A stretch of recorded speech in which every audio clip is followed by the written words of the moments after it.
What's poppin', y'all? Welcome back to another episode of Tee It Up. I'm your host, Pierre, Pee Wee the Plug, and Dreesen. We are back with another jam-packed episode. The basketball gods just keep blessing us and blessing us and blessing us. I've been locked in. A lot has happened over the last week or so. It feels like years in between each episode we do here at Tee It Up. The last time I talked to y'all, the first round was still going on. We've had game sevens. Some teams have been sent home, some dramatics. I really want to start off on some down notes or some downside of playoff basketball that doesn't make any fan, no matter what team you're rooting for, who your favorite player is. We never want to start with this type of news, but right before we started recording, Steph Curry is now officially ruled out for game 2 of the Golden State Warriors and the Minnesota Timberwolves series. And I talked about this a little bit last night when I was doing a YouTube video kind of recapping the game or whatever. The injury seemed serious to me just because of the status of the game, right? Game 1 of a series on the road. He immediately went to the locker room, and the start he had, Steph Curry played like 12 minutes, had 13 points in those 12 minutes, 3 of 6 from 3. Looked like he was on route to have a high-scoring 30, 40-point night. And anytime that happens with that type of momentum going in a game, something is really aggravated and seems serious. And then when we found out it was the hamstring injury, it made it a little interesting to me as well, because the hamstring injury is very delicate, and it's not like certain injuries are like a timetable set in stone. You do this for 3 days, 2 days, you should be back, or it's a week. The hamstring, they're going to tell us, like right now they're saying Steph Curry is expected to miss a week, which would make him, return eligible for game 6 or 7 if he misses the average time of the injury. That's the issue right there. What is the average time for the injury? What do the Warriors want to do? How is he feeling?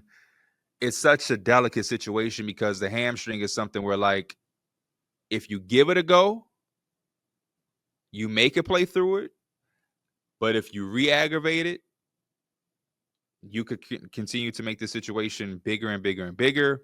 It's also a thing where, like, the hamstring injury next week could be the proper amount of time, but because he's his own human, he may still be bothered by it. You know what I'm saying? Or it could be a situation where he just misses game 2 and he's back like nothing ever happened. The hamstring is just such a tough injury to evaluate as an outsider who's analyzing the situation. And it's tough to evaluate when it's your own body and the doctors are trying to figure out how you should go about it, because it's something you don't really want to play with. Because again, the glaring issue is that it could become even bigger and bigger. The one thing that I will say that's a positive for the Golden State Warriors is they took care of business in game 1.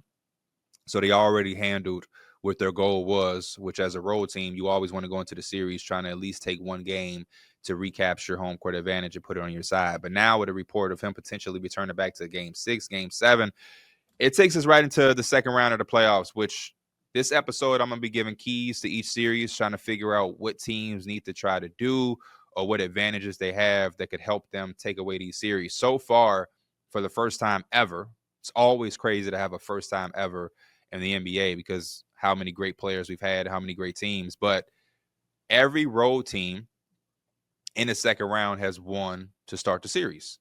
And it's kind of unbelievable when you sit and think about it. It's kind of like video game-ish. Like every underdog team has went in against a higher seeded team and won on the road. And so far, the theatrics of all of these games have kind of been mind-blowing. And it's kind of unreal. Even somebody like me who talked so highly about what the playoffs were potentially going to present, I never thought it was going to be this chaotic, this early, with this amount of like heart-dropping, exciting moments and whatnot. I'll stay on the Warriors and Timberwolves series because that's the one that's fresh on my mind, having played just last night. And I know by the time y'all see this, we'll have the game 2s of some other series around the league. This game for me was extremely impressive by the Golden State Warriors, a team who historically during their dynasty and during their runs and all of the high-level success they've had since the Steph Curry era, whatnot, you tune into the Warriors to see high-powered offense that's extremely sophisticated and has these different intricates and these different folds that just make it kind of unreal to watch and exciting in real time. But you look at this team and how they've been able to evolve over the years, whether that's that 2022 championship they had, whether it's regrouping and getting to this team with adding Jimmy Butler. To see them defensively be as locked in as they were last night and in some of the other games, it's kind of unreal. This is a team that comes into this series and is going to go throughout the rest of the playoffs, even in the previous series. They're giving up a ton of size. Draymond Green, historically, we know they're playing small, and it's kind of unique how they are able to not only negate the Timberwolves and the overwhelming size advantage that they have, but they kind of took it out of the game and kind of used some of those advantages we thought the Timberwolves had and used it for themselves. The way that the Timberwolves, historically can out rebound teams and how they did the Lakers, that didn't happen in this game. I mean, you get 18 offensive rebounds from the Warriors. They were a plus 11 on the glass. Like that's a simple math thing where you look at Rudy, you look at Julius Randle, you look at Naz Reid, and you say, okay, what are some of the advantages the Timberwolves are going to have? They're going to have the size, so they're automatically going to control the glass. They have those easy, identifiable advantages. But for the Warriors to come in and gain rebound the way that they did as a team, and again, their biggest player was Quentin Post, who only played 6 minutes in this game, if I'm not mistaken. But you look at Jimmy Butler and the way he rebounded the ball. I think he had 11 rebounds. You look at AirPods, Podziemski, I had a brain fart. Podziemski, in the way he rebounded, he had about 8 rebounds. Draymond added another 8. Buddy Hield had 8. Jimmy Butler and Buddy Hield combined for 11 offensive rebounds last night. Like just dogging Minnesota. And again, Minnesota, they did score 52 points in the paint. They used some of that size to their advantage. A lot of those points came in the second half where they were a little bit more reluctant to overhelp on Anthony Edwards' drives because they understood the part of the game where they rather contain a three-point line and allow him to have some of those breakaway scores and whatnot. But yeah, they came out like madman defensively. Being able to hold them to 5 of 29 from shooting behind the arc is just, again, just super impressive. No matter how many times you see it, they had an 11-point second quarter, and Draymond Green gets a lot of the credit for this. This is why a lot of times on this show, Numbers on the Board, the YouTube, the linear show, when Draymond is putting himself in position to not be available and be on the floor for this Warrior teams, you have guys like myself and other people around the league who analyze the game. It frustrates us because this is why he's valuable. This is why we don't want him in scuffles that don't make any sense. This is why we don't want him jeopardizing, his ability to be on the floor for simple back and forths or simple, arguments with referees and getting these senseless technical fouls and, the things that we've known and seen Draymond to be a part of. Guys like myself, we respect and love and appreciate what he brings to the table, and especially from a defensive side of the floor. This is a game where I think his DNA and what he brings to the table as a defender and an all-time great defender showed, right? The ability to play off of Rudy, number one, guarding Rudy at that disadvantage from a height perspective. Rudy is 7'2", Draymond is 6'6" on a good day. To even do that, but then to help off of him and be such a great team defender against a guy like Anthony Edwards, taking away a lot of those driving lanes, allowing Ant-Man to see bodies, being able to contest, and just as a unit, being on one accord. A lot of that comes from the communication that Draymond gives his team on the back end. And I think Jimmy Butler, I said on the Numbers on the Board podcast, I love the Jimmy Butler that's on his own team. Don't get me wrong. Like, I love when Jimmy Butler was on the Timberwolves and it was like, quote unquote, his team. I love Jimmy Butler when he was with the Heat. I love the Jimmy Butler that was on the Chicago Bulls post Derrick Rose. When Jimmy is leading a team, it's super exciting.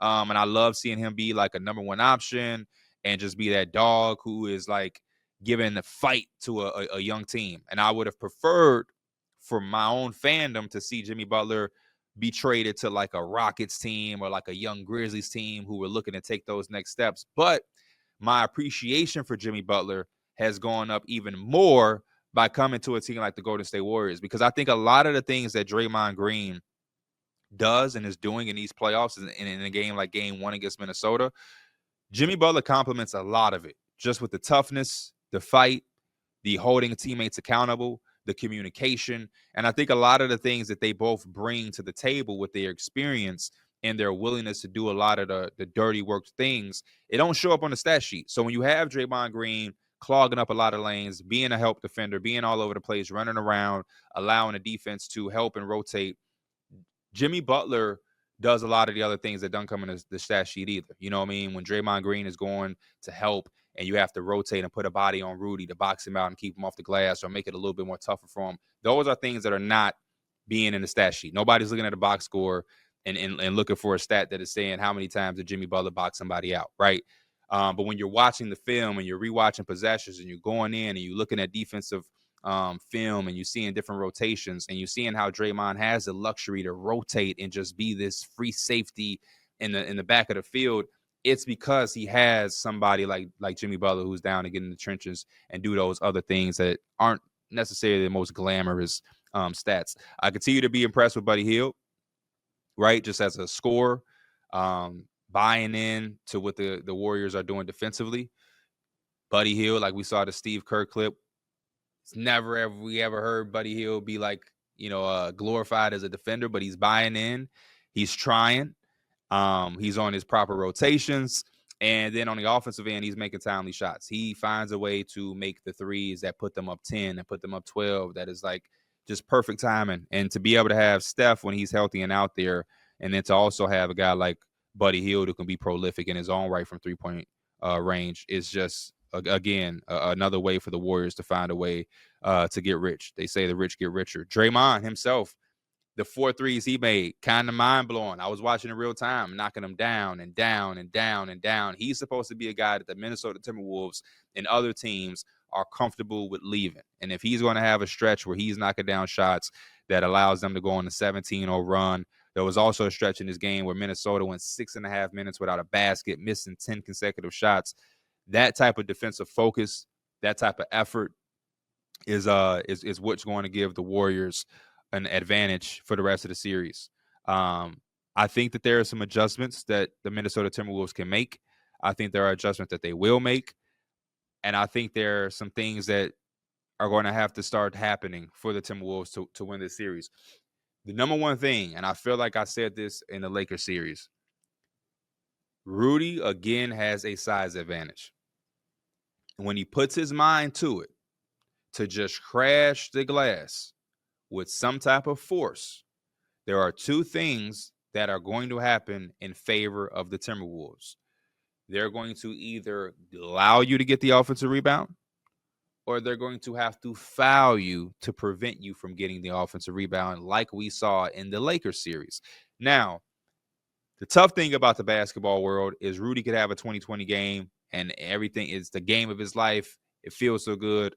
But then the next week, you're right back in a brand new series with brand new obstacles and brand new challenges that you're going to have to overcome. And unfortunately, you have to do it all over again. The Lakers series is behind us. The game was incredible that he had in that closeout game 5. But now we're on to the Golden State Warriors, who you have to do that all over again for. And we find ourselves in the same situation where I'm watching the Timberwolves and I'm just shaking my head to see the amount of money that Rudy makes, to then see how effective he could be when he's locked in on doing it like he did against the Lakers. It can be disappointing. And he only played 26 minutes last night. I think that that's an indication of how much they felt, they could do without him. And a part of that is also the Warriors offense. You know what I mean? It's a lot easier to defend the Lakers who have guys who are going to hold the ball a little bit more, right? Like their offense isn't as potent as the Warriors. The Warriors offense has been tough to watch sometimes in this playoffs because it isn't as strong as it once was. And they're playing against some teams that have some good defenses, especially the Rockets. They guarded really, really well. But you have certain moments in these games where the Warriors offense is just like, man, what the hell is going on out there, right? Like last night in the fourth quarter, which again, it was to be expected not having Steph. But one thing I do respect about the offense is, number one, they still have their system in store. And second, kind of similar to an Eastern Conference team we're going to talk about in a little, which is the Pacers, the trustworthiness that they have in each other, I think goes such a long way. And it's a very instrumental, underrated part of their offense where they make the right play with no hesitation. A lot of times you'll see in the NBA, guys will be hesitant to kick the ball or rotated because of who's to the left of them, right? If you have a guy to the left of you who theoretically isn't a great three-point shooter or, has not made a couple in the game, then some teams are reluctant to make that extra swing. The Warriors don't care. Gary Payton II, you're not a prolific three-point shooter. You're not historically known for doing that. They're still swinging to him. And so far in these playoffs, he's made some very big threes for them. Jonathan Kuminga made a big three on the left corner, left wing last night when the Minnesota Timberwolves had started to get a run going. He came and that was like oh my gosh, he's making threes too type of three-point shot. We saw Draymond Green make 4 of them. AirPods can go 1 of 5, 1 of 7. They're still going to swing to him. We know the amount of pressure that Steph Curry is going to put on you as a shooter. Buddy Hield. They play free flowing and they trust that when they rotate the ball, a great play is going to be created out of it. And I love that about their offense. And I think it brings different challenges to a Minnesota Timberwolves defense who has gotten accustomed or has got a little too comfortable with guarding a Lakers offense, which is a lot different, right? Like you have a lot more guys that you're willing to live with as outside shooters. There's a lot more guys that you are able to help off of easier. And also, that a lot of times Luka Doncic is going to control the basketball a lot. And if he's not having it, then it's going to be LeBron James. But with the Warriors, Jimmy could control it. Last night, I think he had like 8 assists. Draymond, we know, is like a point forward. Steph can handle it. They trust AirPods with the ball. They just have a lot of different guys who they trust to be able to have the ball, and I think that's given them a lot of different challenges. So far, the keys for me in this series, Rudy Gobert being a monster on the glass. Continue to be a monster. He didn't have a bad game last night as far as rebounding, but I think he should just be better and present himself a lot stronger and also keeping the Warriors off the glass. There's no way that the Warriors should be a plus anything in a rebounding category, especially 18 offensive rebounds. Anthony Edwards has to find himself a way to get going. He has to. And I think Chris Finch had a good quote last night after the game where somebody asked him about getting them ready and talking to them and getting them locked in or whatever the hell that they were talking about. Chris Finch was like, hey, this is the playoffs, the second round. We're going against the Warriors. You are a leader. If I have to have a conversation with somebody about being ready or locking in or whatever you may have it, what are we doing? And I think Anthony Edwards just had too tough of a start. He had too tough of a start. And you have to, again, credit the Warriors. I don't think that that's something that's going to be sustainable and that we'll see throughout the rest of the playoffs or the rest of the series. But Anthony Edwards cannot have a game nearly as poorly as he did last night. He cannot. If he does, this is going to be a series that will be over rather quickly with or without Steph Curry. He has to come out and set the tone for this Timberwolves offense rather quickly and efficiently. Warriors put him in a zone early. That looked like it messed him up a bit. I saw Julius Randle taking some shots. He was a bit out of control. Anthony Edwards has to take charge to recalibrate this group, settle them down, and find ways to get them easier looks and better looks like he did against the Los Angeles Lakers, which, again, will be a lot more challenging because this Warriors defense is going to be a lot more better, a lot more experienced, and they're going to throw a lot of different things out of him, take the ball out of his hands. They're going to make Rudy be weaponized. They're trying to get Rudy off the floor. And so, yeah. Also, Dante DiVincenzo got to step up and make three-point shots. They have to shoot better collectively as a team. These past 2 games, they've shot poorly. Anthony Edwards has shot poorly. I saw Charles Barkley talking about one of the worst things that happened to Anthony Edwards is he became a prolific three-point shooter, which I think is just an indication of him saying that he oftentimes looked for that shot a little bit too much. There were certain points in this game where I felt like he didn't look for it enough. Personally, in the second half, he got downhill, he got to the basket, but I definitely wanted to see him be a little bit more aggressive. As far as the Warriors, I hate to say it, but the key is for Steph Curry to be healthy, man. This is a devastating injury, and I don't know how you replace him. You know what I mean? I think it's stupid for me to even bring up replacing and Steph Curry in the same sentence. But as the series goes on, Draymond is probably not going to have another shooting night like that again. You can't expect the Timberwolves to not make any adjustments to where they'll be a little bit more comfortable in their offensive flow. And then I don't know if you're going to be able to continue to have a plus 11 on the boards with 18 offensive rebounds. I just don't know how sustainable that is against this Minnesota Timberwolves team. You also force them to turn the ball over 16 times. Maybe that's a little bit more sustainable. But yeah, like 11 points in the second quarter, 6.5 minute stretch where they went without a field goal. Like, these are different things that I don't know how sustainable it is for the Warriors. And I think Steph Curry left them on a really good high note. They already had momentum. They already had a lead, and the Timberwolves had to play from behind for almost nearly all of the game. So I don't know if that's sustainable. But without Steph Curry, I think Jimmy Butler has to continue to be aggressive. I think last night he did a good job shouldering some of the responsibility as far as facilitating.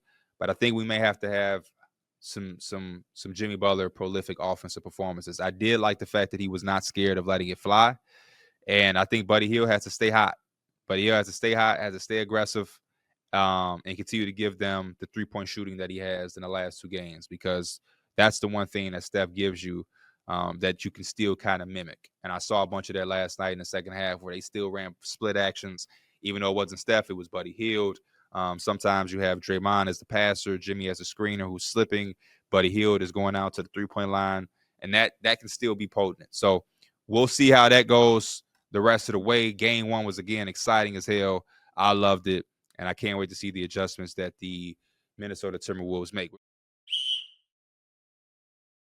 We're going to go to the other side of the conference, play a little ping pong back and forth to the other game from last night, which was game two of the Pacers and the Cavaliers, a series that's been super fun to watch, but kind of like the news with Steph Curry, it's been like a cloud a little bit as the series progresses. So the first game, there was no Darius Garland, right? The toe injury is something that I thought was minor, but apparently it's a little bit more bigger of a situation than I expected. So like I've been saying, I am prepared and preparing to see the Cavaliers be without Darius Garland for a majority of this series, let alone all of it. Now, that was one thing in itself. Darius Garland is your all-star point guard. He's a shot creator. He's somebody who can create shots for others, and he's a starter. Anytime you're missing a starter, it puts you behind the eight ball, let alone an all-star starter who happens to be your point guard. They go in game one, and I think the Pacers have the most beautiful, perfect game one that they can ask for on the road to start a series, right? Tyrese Halliburton came out ultra aggressive. Everybody on the Indiana Pacers were getting feet in the paint, doing whatever they wanted, which allowed them to constantly shift and break down the Cavaliers' defense, which is very generous with the help. And they were able to generate a lot of really good open three-point shots. They made shots early, and then they got going to the point where even the Cavaliers got it going defensively and were able to have better showing possessions. The Pacers just made tough shots at that point. They were already hot. They were going. Nembhard's hitting step-back threes all over the place. Tyrese Halliburton step-back threes over Jared Allen. They had already got their mojo going that even when the Cavaliers defended better, it didn't matter. And they were able to storm off with a prolific game one behind the performance of Tyrese Halliburton. You had Donovan Mitchell exhausted with all the responsibility that he had in game one, shouldering the offense. The tempo that the Pacers played at put so much pressure on the Cavaliers to get back, which is an exhausting thing in itself. And then again, the Cavaliers did not have a really good three-point shooting night, whether that was Donovan Mitchell, whether that was Max Strus. Ty Jerome has been struggling in both of these games. So the Pacers came out with as perfect of a game as they could have. I was very impressed with them. Now in game two, the Pacers come out and it's a different story. And this is one of the things that I talked about on Numbers on the Board when we went over this series. I judged the Pacers based on what Tyrese Halliburton I am projecting to get. So when Tyrese Halliburton is like game one and is aggressive and is getting switches and attacking the switches and going downhill, putting his head down, finishing at the rim, taking step back threes, step back middies, he's showing that his mentality is to score first and then create something for somebody else if he doesn't have it. I like that Pacers team 10 times better than the standard team. And the standard team is still really good. They have so many offensive options. They have so many bodies and so many people that they can depend on and rely on. And they have so much athleticism with shooting and versatility for the defensive side where they are able to get stops when they need it the most. I really appreciate this team and think that they've been extremely underrated, contrary to the overrated tag that they've put on Tyrese Halliburton as far as his peers go. But I say all that to say, the Pacers come out aggressive behind Tyrese Halliburton. I'm taking that team. Now, last night, Tyrese Halliburton took 4 shots in the first half, He shot 3 or 4, just not the same aggression. And part of that you credit to the Cavaliers. They kept a body on him. They kind of face guarded him. You had guys on him when he was coming up the court. And that was smart because you don't want them to be able to fly up and down the court and allow you to not set your defense. One of the things that was glaring in game one was the tempo that the Pacers played at was so fast that even after scored baskets for the Cavaliers, they weren't able to set their defense because the Pacers are inbounding and going. And now you have everybody discombobulated all over the place. The matchups are all over the place, and you're not able to key in on the type of scheme and game plan that you put together to guard this group and this unit. And the more they can shift you, the more they can get their feet in the paint and make defenses collapse, because the Cavaliers are a defense that's predicated to help because they don't have prolific point of attack defenders that are going to play often. You know what I mean? Like Isaac Okoro, he played a bunch in game 2, but as you saw in game 1, he's not a starter. He can be a bit of a negative on the offensive floor, right? He can be somebody that the defenses are going to help off of, clog the paint, and not allow Donovan Mitchell to have driving lanes because of his iffy three-point shooting. But with all of that being said, they shifted the defense. They rotated the ball constantly, kind of like I talked about with the Warriors. It's swinging side to side, and they generating open shots. Mal Turner had open shot in the 3. Nembhard had open shots. Nesmith had open shots. Obi Toppin has three-point looks. Mathurin, Pascal Siakam has mismatches, and they were just able to go to work in game 1. Game 2, Cavaliers came out aggressive defensively, limiting them to 15 points in the first quarter.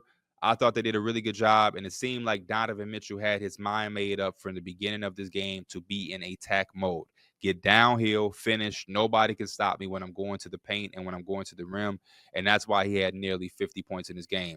They shot 35 free throws. Donovan Mitchell shot 21 of those free throws, but something that I'm identifying, like game 1 but game 2, the offensive load that Donovan Mitchell has is clearly wearing him down.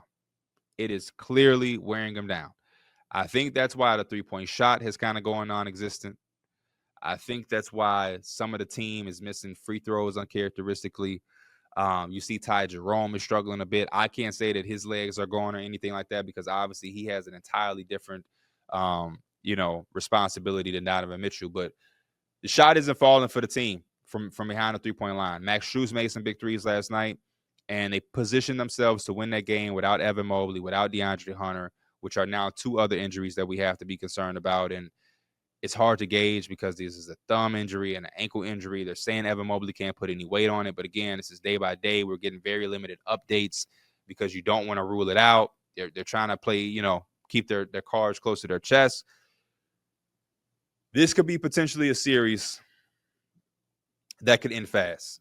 And I hate to say it for the Cavaliers because they have had such a great, magical year.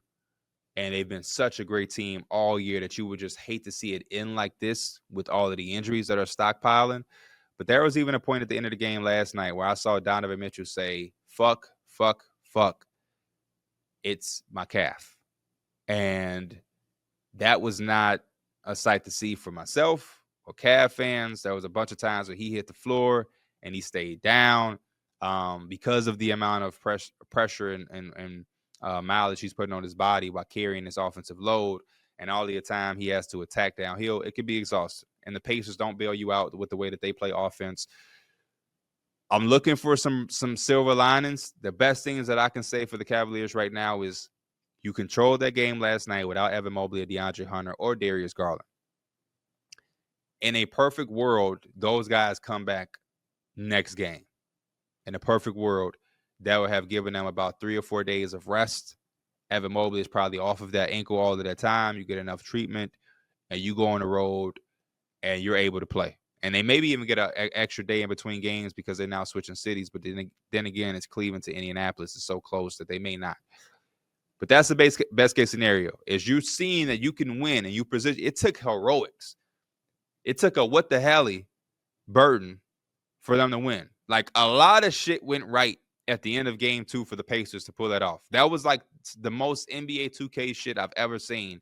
The Nesmith putback dunk, the Tyrese Halliburton missed free throw, they get it back. He pulls it out, then shoots a three, and they win, and he's doing the Sam Cassett. Like, a lot of shit went right at the end of that game for the Pacers. Now, the Cavaliers have to be accountable, right? They took forever every time to inbound the damn ball. The offensive foul Donovan Mitchell had was very costly and could have been a flagrant as well. I think that they allowed the Pacers to speed them up a little bit more in that second half and in that fourth quarter than in the first half. And so a lot of those things you have to hold accountable for the Cavaliers. But for them to be down 2 starters, 1 All-NBA, the Defensive Player of the Year, 1 All-Star guard, and then a 6th Man of the Year candidate in DeAndre Hunter, to be missing all of that and still position yourself to have a 20-point lead in this game, to control this game for 4.5 quarters. You know what I mean? There are some things to be able to pull away from this. The shooting splits is what's the most noticeable thing right now. Throughout the 2 games, the Cavaliers are shooting 26% from 3. They're forcing 17 turnovers on the Pacers. That's supposed to be an advantage, but in one of these games, they only had like two fast break points. So they have some ways to kind of match up with them, and they're not turning the ball over, right? They're almost averaging 10 fewer turnovers, the Cavaliers, than the Pacers. But the tempo that the Pacers are playing at, the prolificness that they're shooting 3-ball with, the Pacers are shooting 52% from the field and 47% from 3 right now in these playoffs. I mean, in this series against the Cavaliers in the second round. Aaron Nesmith is knocking down shot. The Pacers, I wrote, they have 6 players shooting 40% or better with more than 2.5 attempts per game in this series so far. And they would have 7, but Miles Turner is shooting 37.5% from 3 on 4 attempts. So he just barely missed the 40% clip. But everybody is on fire right now. Everybody through 2 games on the road.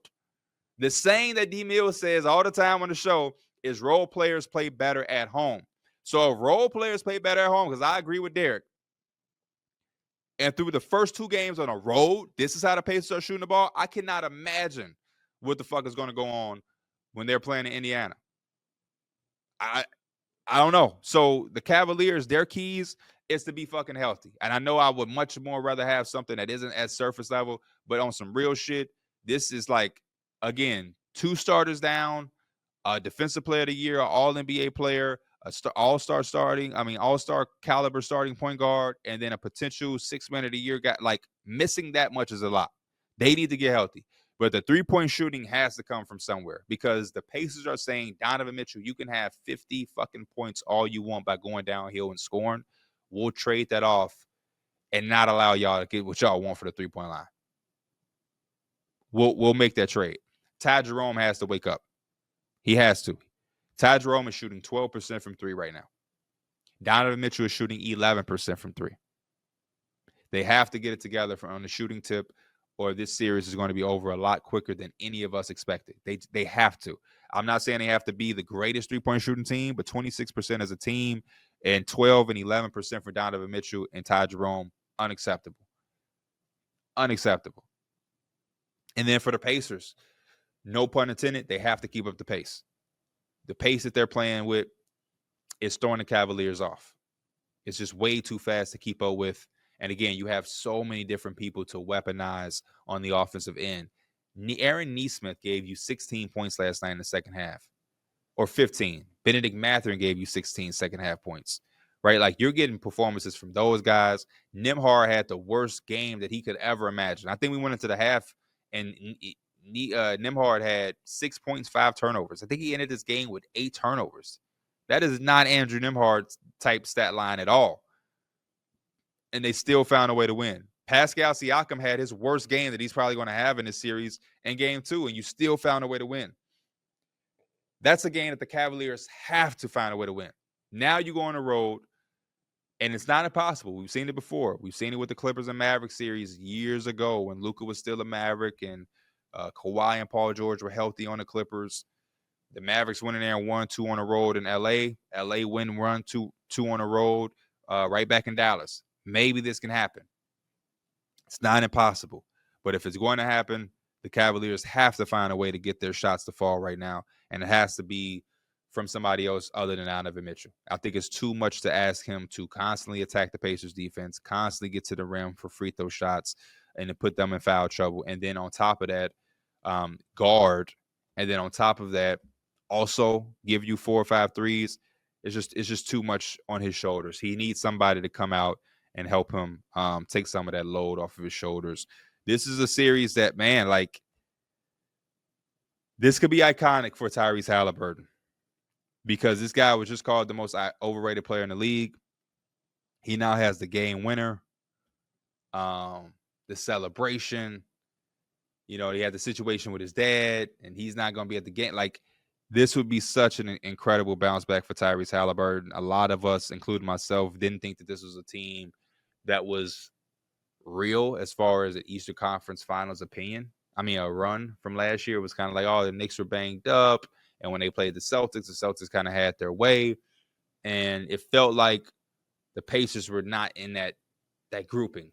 They were like 2 tiers down. You had the Pacers. I mean, you had the Celtics and like the Cavs. And then you had like the Knicks. And then it's like that tier 3 is like the Pacers. And if the Bucks could be healthy and get their shit together, or, you know, what we can't, like, they were just in that little third tier bubble. And now they're positioning themselves to be able to go to the Eastern Conference Finals for the second time, second straight year. And they potentially could still have another move in them to make in the offseason or next year. So I love what the Pacers are doing. I love when teams go in there and take an ugly game and win it and snatch it, right? It's one thing to just win a game, but it's another thing to take a game from your opponent. Like, what that does to a locker room, what that does to confidence, what that does to the opposing coaching staff, you can't put into perspective unless you're in there. But can you imagine the Cavaliers, the building was rocking. You had Darius Garland on the sideline with Evan Mobley. They were celebrating early in that game. Like Donovan Mitchell making heroic plays, and one here, and one there. He dunking on Pascal Siakam. They feeling good. The Pacers look defeated a little bit. Siakam ain't really doing shit. Nembhard's turning the ball over like you've never seen before. Tyrese Halliburton ain't aggressive. You know what I mean? Like, so many signs pointing to the Cavaliers winning this game and taking this game and going back to Indiana 1-1. And somehow, some way, with a nasty start to the game, the Pacers were able to recalibrate and take this game. They stole this game. And now you go back home with a 2-0 lead. Speaking of stealing, we're going to stay on the East Coast of things. The Knicks, my Knicks were able to close out the Detroit Pistons. I can't remember if that series was still going on last time I talked to y'all. There's a potential that it was. The Jalen Brunson Clutch Player of the Year tour continues. We saw what he was able to do against the Pistons. We saw the crossover that had Asar Thompson slide to the left. Take it back now, y'all. One hop this time. That's like he had a Jalen Brunson had him slide to the left. So Jalen Brunson, he does that. We knock out the Pistons like we knew we would do. Knicks in 6. We go against the Celtics. Everybody's shit talking me because I'm celebrating the shot that Brunson had, and I'm talking my shit as a Knicks fan on the timeline. And it's like, oh, you got to go to the Celtics. Celtics in 4. They're about to sweep. All you and the Pistons were playing for was who's going to get swept first. And both teams started off sloppy in game 1 with this Celtics-Knicks game. Both teams started off sloppy. It was actually funny because I'm watching, and I'm going to be real. I'm going to be transparent. I'm watching this game, and I'm like, am I salty right now, or am I a fan? And I ended up not speaking publicly because I didn't want people to think I was just being salty because my team was losing. I was legitimately pissed off as a viewer watching them do the Hacker Mitchell. Again, I get it. It's a strategy. And if you can't make free throws, why are you in the game? You're a professional player. You make free throws, you should be in the game. I get it. Cool. But just as a fan who's watching a game, this is high quality basketball. This is the best of the best. This is the best teams with so much on the line. They're doing fucking Hacker Mitchell in the second quarter against a Knicks team that, like, all of the odds are like nasty suede.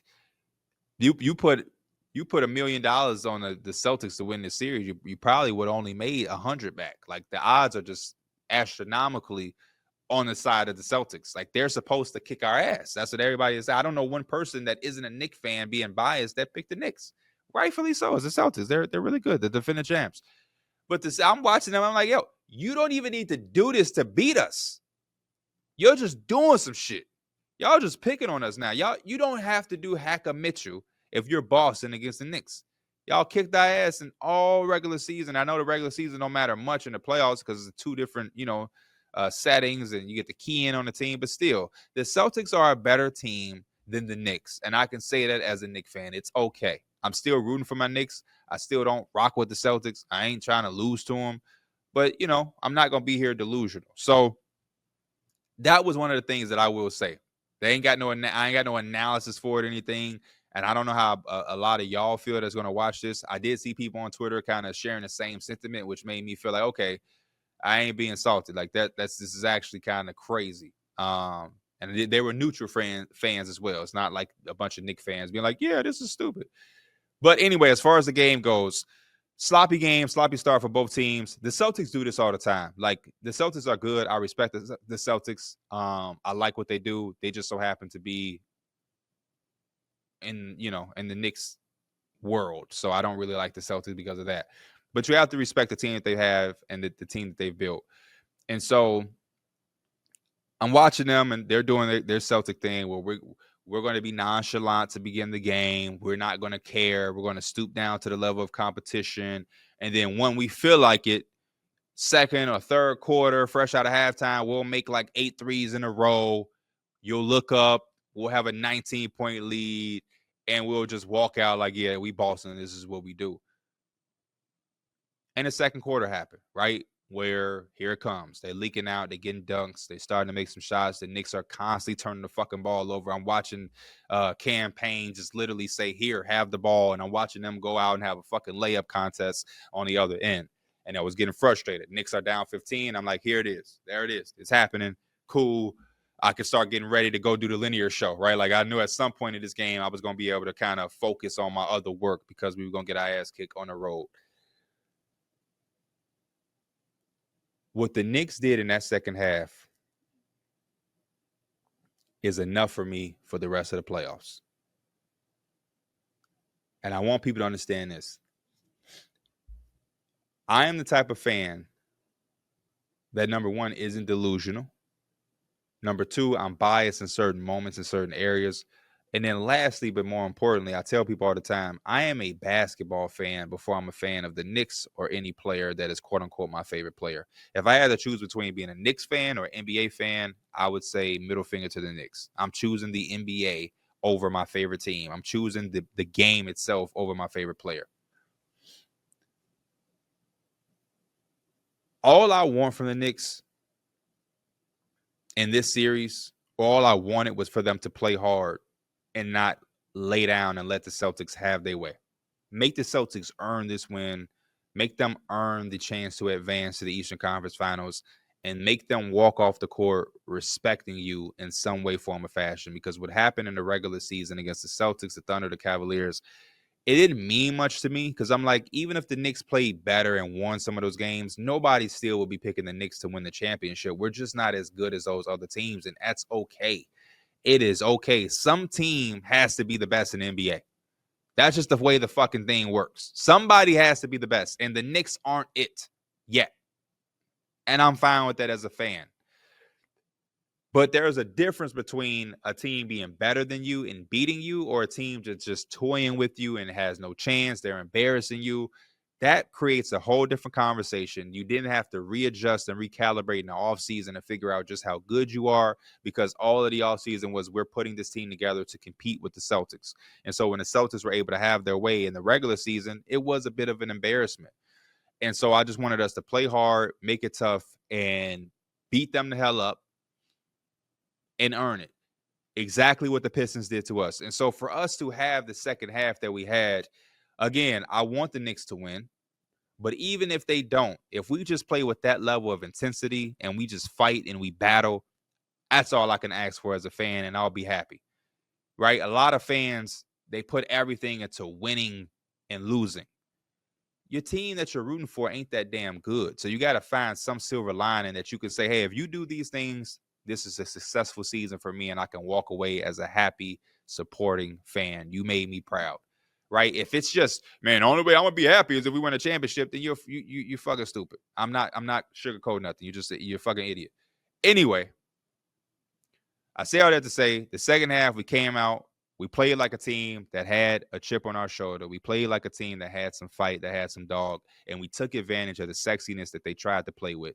The Celtics thought and continue to think that there are certain that they're just so much better than these other teams that they can come out and just shoot threes and step backs, and they don't have to do anything else. They had a quarter, the third quarter, I believe they shot 21 shots. Or no, I'm sorry. They shot 20 shots in the third quarter.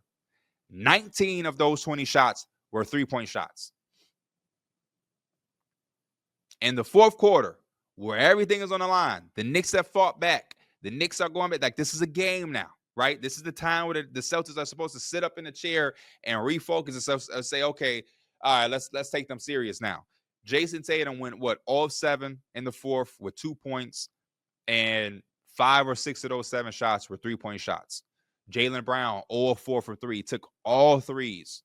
Drew Holiday, got a loose ball in the corner and just said, fuck it. And I think Tim Legler did a really good job calling that shit out, right? Like, not only did he call out the way that they played and the way they continue to play in a game that got super close and got super tough, and just like how atrocious of basketball that is, no matter what you've been doing or what the numbers may say or what type of success you've had, as a professional team that has that much talent to play that way, it was crazy. Now, it was better for him to call it out, because for me as a Knicks fan, when I was watching it, I was enjoying it because it allowed my team to stay in the game. It's what gave us the chance to win it. It is why we won. And that's the key for the Knicks in this series. The key to the Knicks is to accept how good the Celtics are. The Celtics are pretty fucking good. And that was my frustration in the first half. When you're coughing up the ball, when you're just giving them the basketball, they are already tough enough to beat. Don't make it easier. Well, what sense does that make? As the women say on social media, the math ain't mathing with that. You don't give the Celtics the basketball. You don't give them free points. You don't give them leak out dunks. You don't just cough up the ball to them. So like when I seen us in the second half tidy up on that end, when I seen us battle and play harder defensively and just try and just hold your ground and just, I was so amazed. I was so happy. And I think that's the key. Right? This isn't one of those series where we got to get deep and overthinking and over strategize. The Celtics are going to shoot a ton of threes. They may not shoot and miss as many as they did in game 1, but 3-point shots ain't going nowhere. That's the way that they play. They're going to shoot threes. They're going to have misses. They're going to have long misses. We have to figure out how to use that and weaponize it to our advantage. They're going to make some. They're going to make some tough ones. Game 2, they're probably going to make a lot, right? They're going to make a lot more than they did. But we have to stay poised. We have to weather the storm, and we have to do the small things like control the glass. We have to take advantage of those long misses and get those 50-50 balls. We have to then go down on offense and make sure that we don't end up trying to match the way that they play in their tempo. Coming down, shooting 3-point shots with 17, 18 seconds left on the shot clock, that's not our game. We got to value the ball and make every possession count so that we can offset what they're going to attempt to do from the 3-point line. So I think it's really easy for the Keys for us, and that's that instance. And Karl-Anthony Towns is going to have to be better. No other way to put it. He cannot jeopardize his time on the floor with those silly fouls. He's going to have to be comfortable being able to hold his own and just try. Again, you just try. We know you can't guard Tatum. We know that they ain't the matchup that you want. But in certain instances, to put the team in a better situation to win, you're going to just have to try. You're going to have to try. Thibodeau is going to have to be a little bit more accepting of who he can and can't play. That was one of my biggest things in the Pistons series. Like, there were some guys that I was just like, yo, he probably can't play, and you might have to go get him. So, it was good to see Precious Achiuwa get in the game. It's like, yeah, you might have to fucking do that. Look what Steve Kerr does. Jonathan Kuminga will go 3 games DNP, and it's like, oh, this game, I now have to play him, so fuck it. Just go out there. Pat Spencer is playing for the Warriors. Like, sometimes you may just have to have that happen, or sometimes you just got to be like, hey, he ain't playing today. It's not your game. It's just not our matchup. So Those are the things for us. And the keys for the Celtics are relatively simple. The Celtics have to understand who they are and how good they are. They don't have to shoot that many threes. I don't think that they have to kill the momentum of the game by hacking Mitchell, and not at least that early in the second quarter, maybe in the fourth quarter if you get desperate, right? Like, I think they overthink it. And I think if they just guard the way that they know how, limit the stops, and continue to not allow Josh Hart to be a monster on the glass, I think that the Celtics easily have chances to take over the league, take over the series and do what they do, like they did in the regular season. But I feel like they get too comfortable with being this sexy team, and it starts with the leader. I love Jason Tatum. I'm a big fan of Jason Tatum.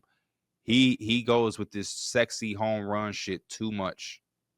And this is why a lot of people don't like analytics, because you can tell that that's what they're doing. They're saying, if we get up this amount of threes, we get up this many amount of shot, that's Missoula ball. But that shit does not look sexy in the slightest when these type of games. And if we can continue to use that to our advantage, I like the Knicks making this a lot closer of a series than a lot of people gave us credit for. And then all the people that got some shit to say because they just anti-Knick. Every time the Knicks do something, I don't really give a fuck about y'all. I don't need you changing your answer.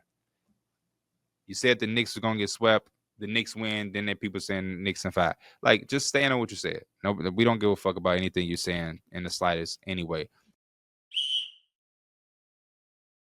The other series, the last series out west, the Nuggets and the Thunder. We had the luxury of watching this game at the studio amongst each other before recording the linear show. And this game was good. This game was good for a lot of different reasons. The main reason I'll say is the talent. Nikola Jokic, Shai Gilgeous-Alexander. I think they said the MVP will be revealed during one of these games. Maybe today, maybe. I don't know. Maybe game 3 or something. I don't know. One of these games, the MVP will be revealed, and we know it's going to be one of these two. I'm guessing it's going to be Shai or whatnot. Russell Westbrook against the Thunder. It's just a lot of things going on right now. You got this new team against a team that looks like they may be in a transitional period. And then the styles, right? So early on in this game, Oklahoma City really couldn't get anything going from the perimeter, but they still found a way to be effective because they do have the MVP. You see that the Nuggets also, had a little bit of a tough time getting going. But Jokic, Jamal Murray, and the usual suspects. We talked about it a bunch. This is the championship DNA. And I want to dive in a little bit specifically on Jamal Murray. And I've said this a few times already, but I don't think there's too many in the game that are better than him when things are getting tough. So when you watch a game like this where the Thunder are in control and they have a 11-point lead in the second half, and, Jamal Murray is that guy that every time the Nuggets are in these predicaments, he has the answer that limits that lead from getting to a certain level. So it stays in that 9 to 10 range. And then you end up chipping away at it to get it to like a 5-point game. You keep it in a range where it makes you secure and have a chance to win and take the lead. And I think that goes so much under the radar, and it gets so lost when you think about the heroics of a game-winning shot from Aaron Gordon, how that happened, the stakes of it, the excitement from it. That's what everybody's going to talk about. Rightfully so. Hell of a shot from Aaron Gordon.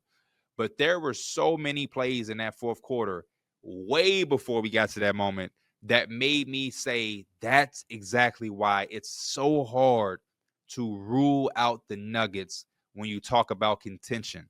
I remember months ago, I came on here and gave my contenders, and I put the Nuggets in the conversation, and a lot of the comments was like, the Nuggets? Like, what are you talking about? Like, the Nuggets, they're done. This ain't the same.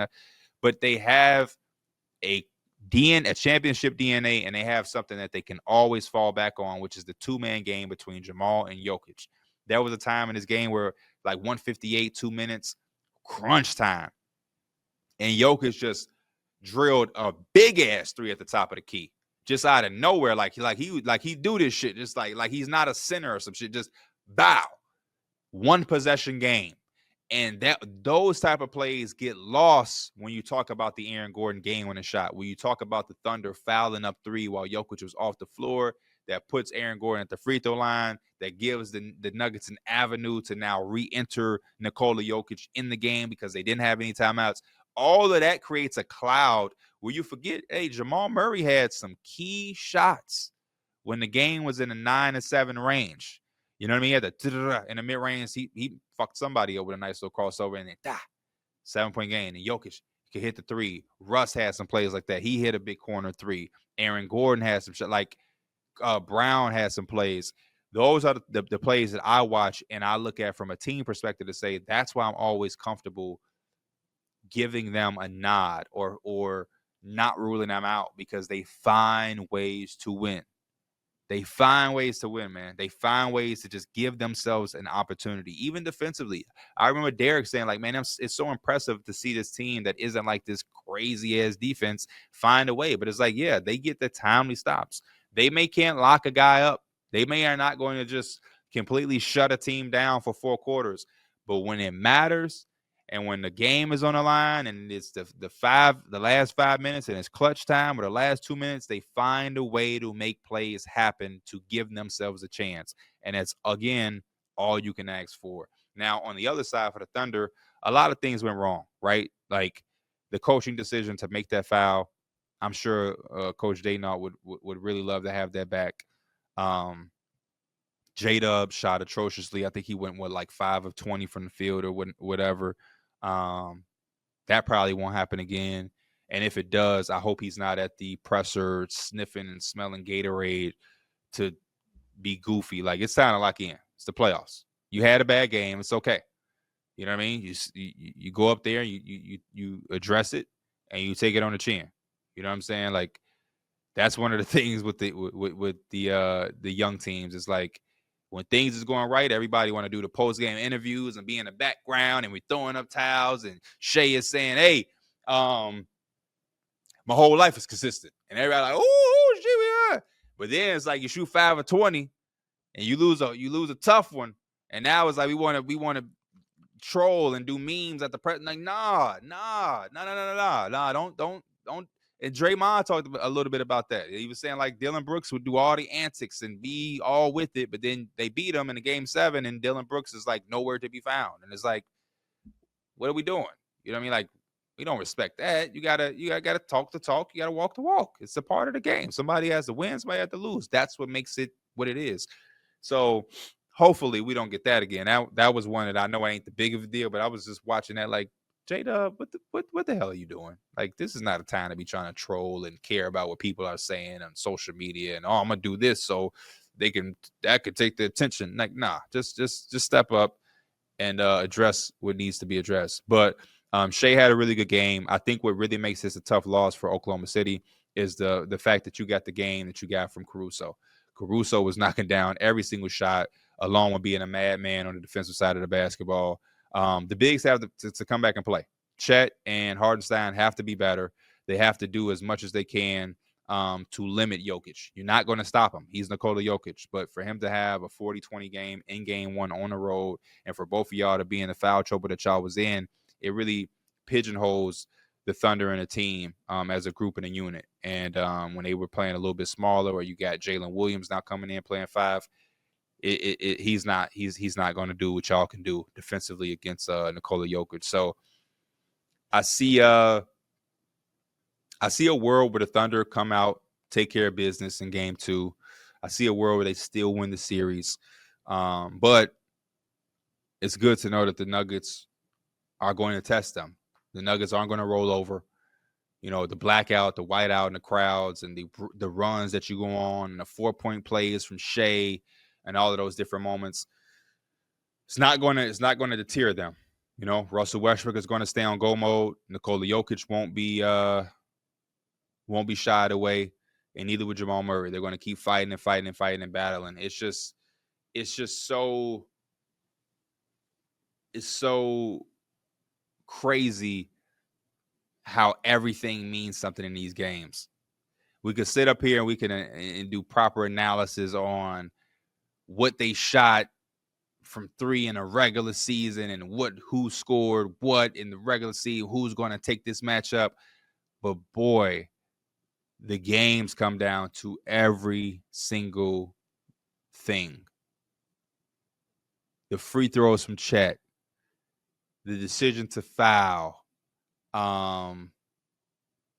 the costly in the moment allowance of letting Shea dunk, right? The Nuggets were not supposed to allow Shea to dunk, but then it ended up being a blessing in disguise. But if it doesn't turn into a blessing in disguise, we all talk about, man, how could David Adelman not have them in place to be able to get the foul there? You know what I mean? It's just so crazy how we talk about all of these big things, these dramatic things, and a lot of the games, as we see, are coming down to these small, very, very simplistic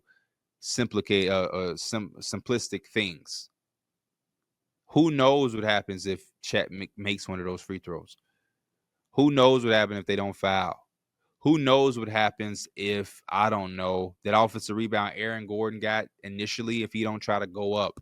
You know what I mean? It's just like, I love playoff basketball, and I love these series because we saw in the last series, Aaron Gordon had a tip-in dunk to win, and they ultimately win that series. If he doesn't do that, we're not talking about Nuggets versus the Thunder. We're talking about Kawhi and what he can do to have a similar run to 2019. So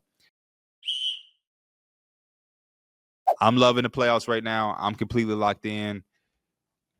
I don't know if I can ask or expect any more heroic plays. We got the Halliburton. We got Brunson in the fourth quarter, all the threes he made. We got the Aaron Gordon game winner. Am I wrong for hoping that we get more? Should I settle or taper my expectations?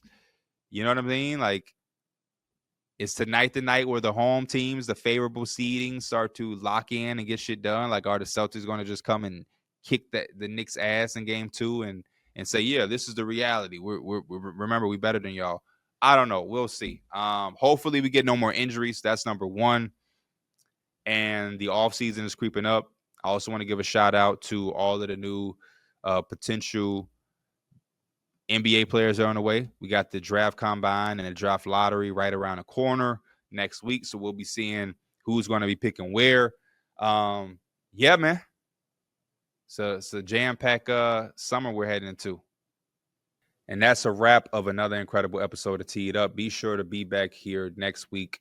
We will have some more playoff basketball to talk about. Hopefully, it's all good stuff. We're hoping that it's all game winners. Every series is looking like it's heading to game 7. There's no more injuries. Everybody's healthy.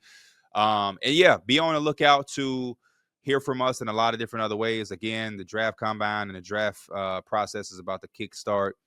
You got a lot of players are, going to be available. The Kevin Durant situation, the Giannis, what's going to happen there. We got Coach Pop going to move it to a different role for the Spurs. That was good seeing him. Probably some more coaching changes, some hirings, firings. So be sure to stay locked in on all things Teed Up, and make sure you follow us on Instagram because we also have things going on there as well. As always, I appreciate y'all, and we will see y'all next week. Peace.